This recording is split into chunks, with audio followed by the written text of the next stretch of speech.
Gobierno de Belaúnde.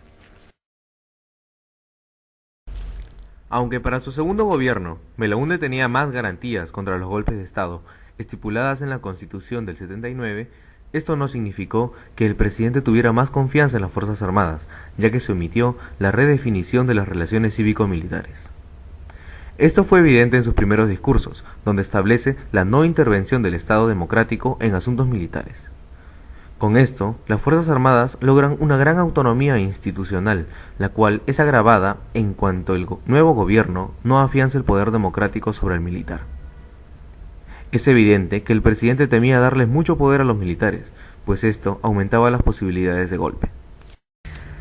Respecto a la situación internacional en la que se desarrolla el gobierno, cabe destacar que América Latina llegó a un punto crítico en 1982. México se declara en bancarrota, por lo tanto no puede continuar pagando su deuda externa. Lo mismo hicieron Brasil y Argentina. En el caso del Perú, su crecimiento se vio afectado llegando a un porcentaje negativo de 12.2%. Esto ocasiona que organizaciones como el FMI planteen medidas para superar la crisis. Estas medidas se basaban en la sinceración de precios, es decir, quitar cualquier tipo de subsidios, de modo que al tener menos consumo, las importaciones bajaran, y este saldo positivo en la balanza comercial permitiría el pago de la deuda.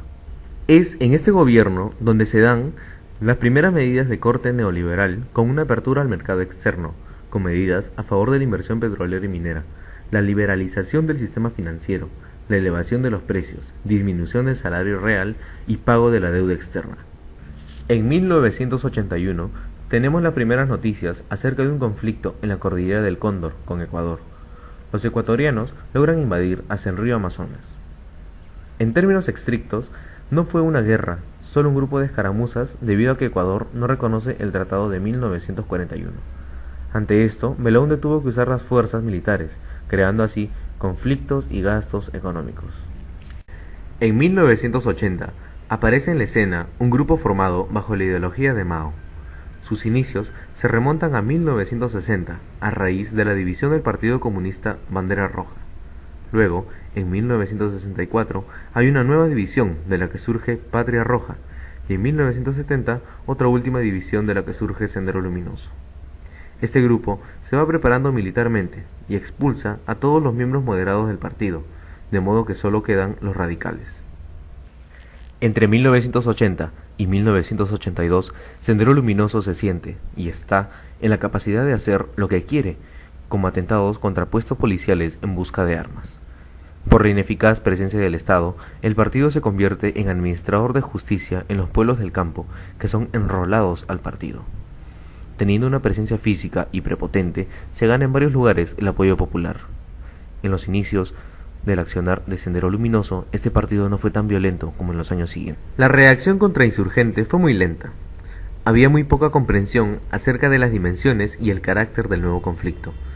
Se desconocía la organización e intereses de Sendero, por lo que se trató como un asunto de carácter criminal antes que político.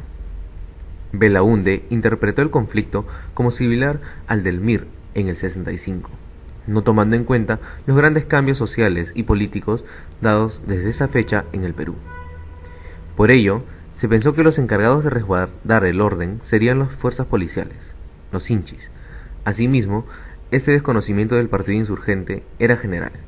Los partidos políticos formales formulaban sus propias tesis acerca de esta organización.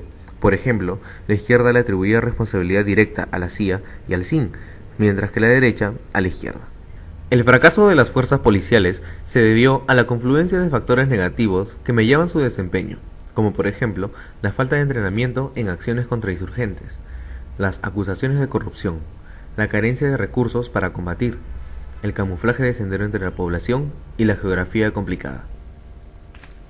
En consecuencia, entre el 82 y el 83 se duplican las bajas policiales, se aumenta en 9 el número de víctimas civiles y en 40 el número de presuntos sospechosos. Bajo estas condiciones y ante la inminente incapacidad de las fuerzas policiales para controlar el conflicto, Belaúnde decide otorgarle la responsabilidad a las Fuerzas Armadas de tomar acciones en los más de 40 poblados que se encontraban en estado de emergencia. Es importante tener en cuenta que este mandato les dio una posición especial y hasta superior a las que formalmente estaban permitidas para ellos, ya que, si bien estábamos bajo un régimen civil, ni el Poder Judicial ni el Congreso podían supervisar o formular la política contrainsurgente que se llevaría a cabo. Subsiguientemente, sin una estrategia adecuada, sin reconocimiento del real enemigo y buscando una victoria rápida, las Fuerzas Armadas tuvieron como pilar a la lucha militar.